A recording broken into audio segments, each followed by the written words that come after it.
Presented by Aishwarya Music Mathli.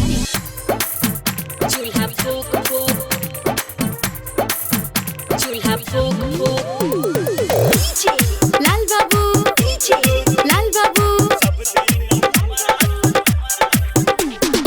अभी आप सुन रहे हैं उषा यादव को पवन लोलपुरिया की आवाज। सुन रे मर्दा, सुन रे मर्दा, नजर ना पर खाना बनाई बहू लकड़ी काठी से अन्य चूल्हा भरे चूल्हा फूक फूक चूल्हा फूक फूक चूल्हा फूक फूक चूल्हा फूक